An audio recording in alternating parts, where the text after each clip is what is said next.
Hey, welcome back. So, I decided I have a new goal. I think I want to try to do the splits. So, I'm just kind of showing some clips of some of the workout or the warm up that I did before I got into the actual squatting, but mostly focusing on that hip flexor mobility. Again, I'm just showing like very short portions of it. I did multiple sets of each of these exercises. Um, I don't know how much it helped me. As far as like the squatting goes, but when it comes to the like my new goal of being able to do the splits and like really getting my hip flexor to be longer, elongating my hip flexor, it's going to be really important. So yeah, um, those are kind of just like the few things I did to warm up, and then I did squats. Um, was it? I did like multiple reps, going up all the way to 185 for 20 reps, kind of like a super squat. I was mostly focusing on that form and that pause at the bottom when I was doing these squats. But yeah, that set of 20 really got me good. So this is 135. I did sets of 10 leading up to it. But yeah, God. Really focusing on that straight bar path. Honestly, it was okay. Like, I'm not sure how straight it was. You can see that it's not, it's at the bottom that's the least stable.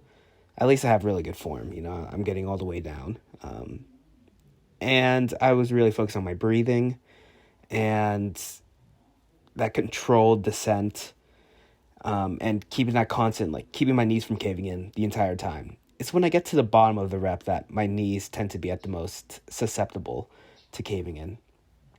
But anyway, it was good. I did a few more exercises. I did like a bunch of ab work after these, but I didn't record that. And then I did something else. Oh, calf raises. I did a bunch of calf raises. I didn't do any hamstring work, which kind of unfortunate. I probably should have. My hamstrings are lacking. So yeah, I overall felt really good about this one. I wish I had those 5 or 2.5 pounds as to try to like progressively overload the super squat, the set of 20. So yeah, I mean, the set of 20 really killed me. You'll get to see. But I thought it was I mean, I don't know.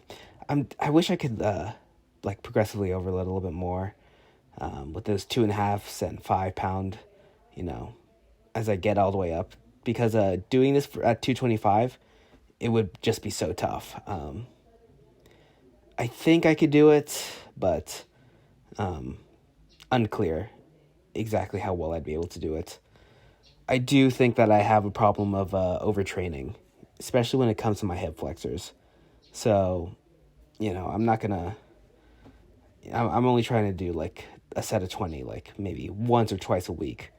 I might try to do like some other type of exercise along with like the stretching. I think the biggest thing that I'm ignoring is like jumping. I think I need to get like some boxes or stuff to like do some jumping, because I think that's probably like the biggest thing that I've been ignoring this entire time, along with flexibility. I think jumping's probably the way that there's a lot more that I can get out from doing jumping as far as leg day goes than I do from doing these squats. So here we go. Here's the super squat set. So I think the biggest thing that I didn't do before when I was doing like these sets of 20 is that pause at the bottom. That pause at the bottom is killer. I could definitely do like a set of 225 with 20 reps. I could do that easily with no pause at the bottom. But it's when you add that pause at the bottom that it really just kills me. So as far as my bar path goes, it's at the bottom that I definitely like fall forward. In some of these reps, it's better than others, but it's not that stable at the bottom. And I think that's kind of like normal. But yeah, like on the way up, you can definitely see like I come forward a lot. So I have to kind of just focus. Yeah, wow, you can really see it. It's on the push up. I guess I got to focus a little bit more on evenly distributing the weight.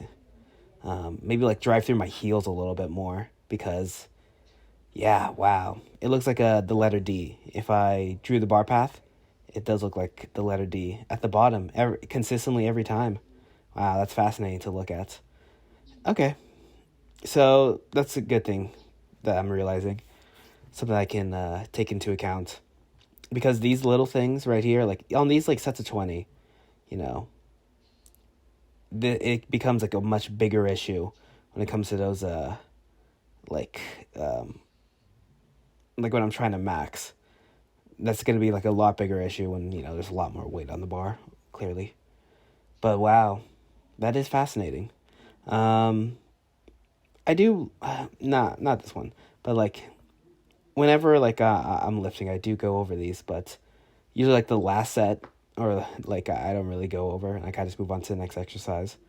So this is my first time I've looked at this set specifically. Yeah, and consistently, it's at the bottom of the rep. All right, that's a good note to take. Well, we're learning more every day. You squat every day for close to 200 days, and you still learn more. So yeah, um, that pause at the bottom is definitely a killer, and definitely feeling very humbled. But it got my quads activated like crazy, so it felt good. All right, I'll see you guys tomorrow.